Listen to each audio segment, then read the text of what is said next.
Entre sombras y susurros. Compartido por Álvaro Ramos para relatos de horror. La noche caía sobre el Hospital San José, cubriendo los pasillos con una oscuridad densa y pesada cuando la vi llegar. Era la enfermera Laura Mendoza, una de las que más tiempo tenían en el mismo lugar, e irónicamente la que menos ganas tenía de continuar ahí. Lo único que le retenía era la cercanía del hospital con su casa. Ella era el sustento de su familia, la cual estaba compuesta por su hijo de 9 años y su madre enferma. Cuidar a un enfermo en casa de por sí ya es bastante pesado. Ahora imaginen cuidar a varios más en el trabajo. Se ajustó su uniforme y se preparó para otro turno en el ala de cuidados intensivos. La forma en que amarró la bata demostraba que seguía perdiendo peso, y las ojeras en su rostro que seguía sin poder dormir. Como cada noche, el silencio envolvió el lugar, solamente interrumpido por el suave zumbido de las luces fluorescentes, y así también el ocasional pitido de una máquina médica. No era precisamente el mejor hospital de la ciudad, pero tampoco era el peor. Al menos nos pagaban lo suficiente como para no tener que buscar dobles o triples trabajos. Laura siempre había preferido trabajar por las noches. La situación familiar la obligaba a eso, pero también había algo de calma y el misterio de las horas nocturnas que la atraía. Ella decía que eran los únicos momentos en que podía escucharse a ella misma. Lo que no decía es que desde algún tiempo algo más se escondía en las sombras del hospital. Mientras realizaba sus rondas habituales, Laura comenzó a notar movimientos fugaces en las esquinas de su visión. Al principio se lo atribuyó al cansancio, pero pronto se hizo evidente que algo más estaba sucediendo. ¿No sientes como que hay una energía extraña hoy?, preguntó mientras se servía un vaso de café en la cocineta donde nos reuníamos entre rondines. ¿Extraña cómo? Sí, hace rato que venía caminando por el pasillo. Las lámparas comenzaron a parpadear y sentí como si alguien hubiera pasado a mi lado.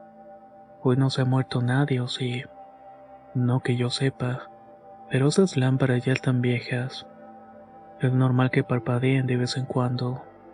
Bueno, pero no es normal que escuche susurros cuando parpadean, ¿cierto? Una de las cosas que más me molestaba de ella era eso, su superstición y su fascinación por hablar de muerte, fantasmas y todo ese tipo de cosas. Todo eso en lo personal me daba mucho miedo. Ella podía estar comiendo mientras al mismo tiempo describía con perfecto detalle una escena de muerte horrible, y ni siquiera se daba cuenta que podía arruinar la comida a los demás. Estaba tan acostumbrada a tratar con pacientes enfermos y casi agonizantes que la muerte se había vuelto algo que ya no provocaba nada en ella. Siempre decía que podía escuchar las voces de aquellos pacientes que morían ahí, incluso si nunca hubiera escuchado su voz en vida. Pero esa noche algo pasaba con ella, ese momento en el pasillo, esos susurros y esa sensación de estar acompañada. Fue algo nuevo o al menos algo realmente estremecedor, pues se notaba que no era algo que le hubiera pasado antes, o al menos no de esa manera. En una noche particularmente tranquila mientras revisaba las habitaciones de los pacientes, Laura pasaba desapercibida. Se podía dar el lujo de irse a dormir un rato siempre y cuando los pacientes estuvieran en calma. Pero había noches en las que la veíamos mal. Si era una de esas noches podía sentir todo tipo de cosas extrañas, escalofríos, respiraciones, escuchar voces o incluso llegar a sentir esa sensación de presencias que la envolvían, justo como si alguien la estuviera observando desde las sombras. Cuando eso pasaba, Laura era otra. Se le notaba el miedo y aunque trataba de ocultarlo detrás de una máscara de desinterés y arrogancia, vaya que sus acciones la delataban. Y esto que les cuento ocurrió una de esas noches. Después de contarnos lo de las lámparas de ese pasillo, se fue a buscar a uno de los residentes porque tenía que aplicar un medicamento a uno de los pacientes. La vimos alejarse un poco nerviosa con sus manos entrelazadas a la altura del pecho, volteando la cabeza para todos lados. Yo me quedé sentado viéndola caminar cuando otra de las enfermeras del turno me dijo: «Deberías acompañarla, ya sabes cómo se pone cuando la espantan». La última vez, Laura había estado bajo observación y tuvieron que suministrarle calmantes fuertes. Había tenido un episodio de nervios bastante grande. No paraba de gritar y tenía en sus manos un lapicero, así como un tanque de oxígeno con el cual amenazaba a cualquiera que se le acercara a ella. Recuerdo que tuvimos que sujetarla entre 3 hombres y Ana le inyectó los calmantes y aun con todo eso, Laura no dejó de pelear. Incluso se lastimó la garganta por los gritos. En 2 ocasiones intentó morderme las manos, y en una ocasión pudo soltar un golpe con su cabeza en el rostro de uno de los internos. Gritaba que el enfermo de terapia intensiva se había levantado y la había ahorcado con sus manos frías. Hasta que ella pudo desconectar el tanque de oxígeno, lo que activó la alarma hizo que de inmediato el doctor del turno se dirigiera a la habitación. Lo extraño es que ese paciente se encontraba en coma inducido a causa de un derrame cerebral. Los doctores no tenían un futuro prometedor, e iba a estar en ese estado por varios días. Era prácticamente imposible que hubiera hecho algo así como lo dijo Laura. Pero por alguna razón las cámaras de esa habitación dejaron de funcionar en ese momento, en el momento en que ella estaba revisando las recetas de los pacientes. Pero misteriosamente vuelven a funcionar cuando el doctor llega. Al entrar la encontró en el suelo temblando con el cabello suelto y la mirada perdida. En sus manos tenía el lapicero y un tanque de color verde. El paciente se encontraba desconectado, lo cual podía causar una tragedia. De inmediato los médicos hicieron lo que tenían que hacer y lograron estabilizar al hombre. Obviamente la versión de Laura era poco creíble, pero sin las imágenes de las cámaras era imposible echarle algún tipo de responsabilidad. Por este motivo es que conservaba su trabajo todavía. Para evitar algo como lo de la vez pasada, decidí seguirla para que no anduviera sola y asustada por el hospital.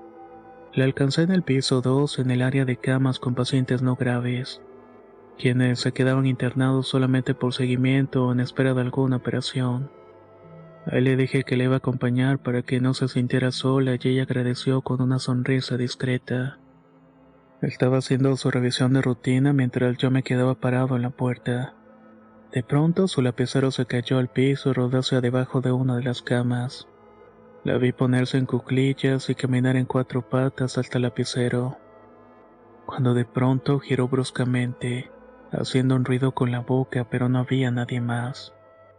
Intentó sacudirse la sensación concentrándose en alcanzar de nuevo el bolígrafo, pero de nueva cuenta volvió a reaccionar de la misma manera.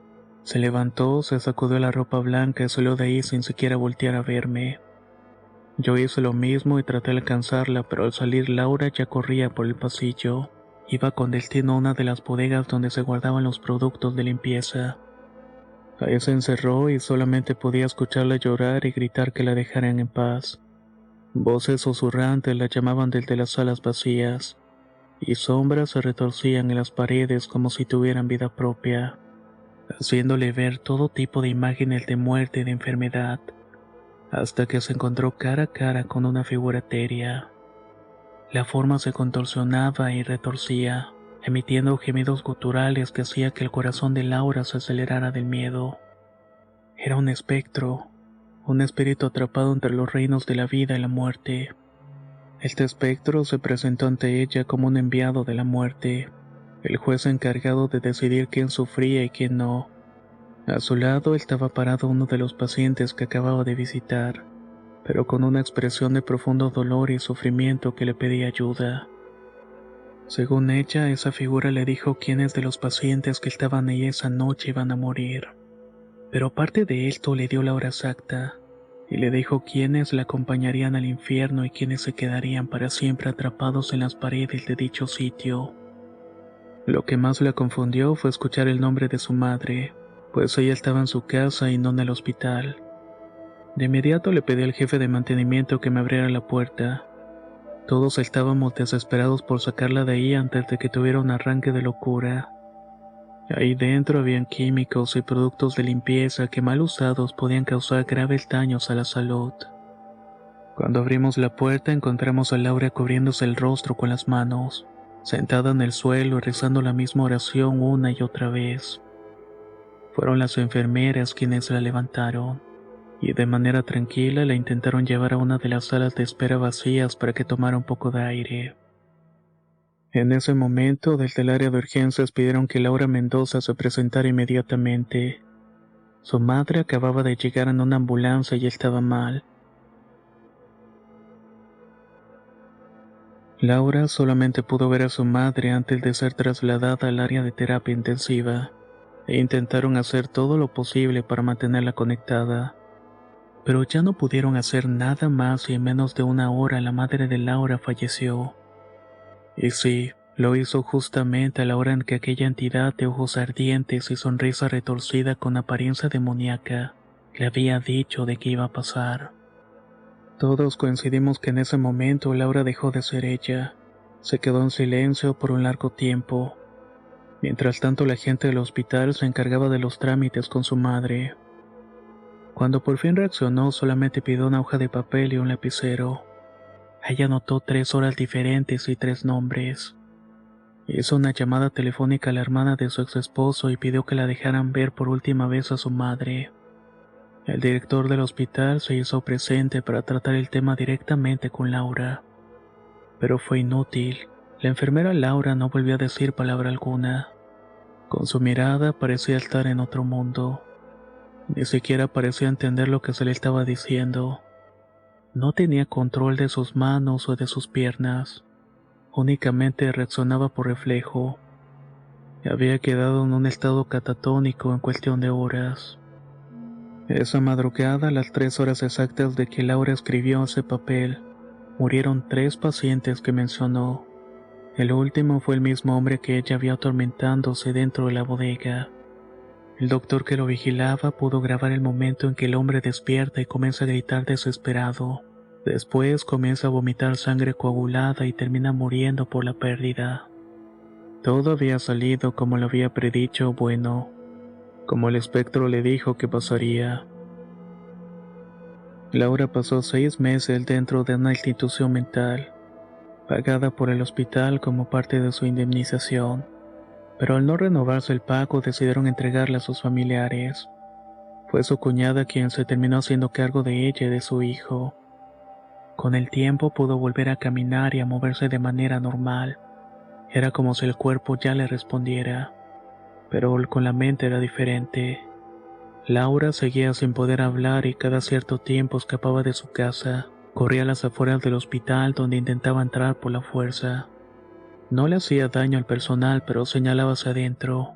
Se apretaba el cuello como indicando que algo en el interior del hospital estaba matando a los pacientes, refiriéndose al espectro con el cual había tenido aquel encuentro. Cada cierto tiempo busca la forma de escapar de su casa y llegar al hospital. Cada que lo hace llega con un papel en el cual están escritos nombres y horas. Nadie recibe el papel porque todos saben lo que significa. Lo que nadie sabe es cómo le hace para saber los nombres de los pacientes. Yo me fui del hospital 4 años después de que Laura tuvo su colapso. Y durante esos años desfilaron enfermeras y enfermeros que no aguantaban más de 3 meses en ese turno. Decían que los susurros permanentes se escuchaban en las habitaciones y en los pasillos.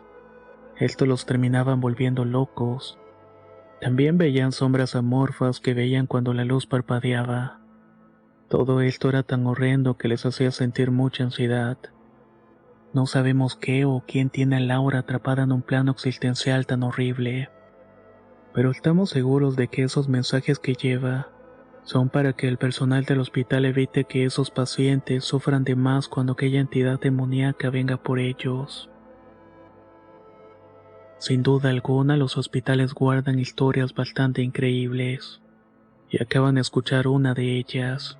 Si tú tienes alguna experiencia relacionada a este tema, por favor compártela con nosotros al correo contacto@relatosdehorror.com. Soy Antonio y nos escuchamos muy pronto.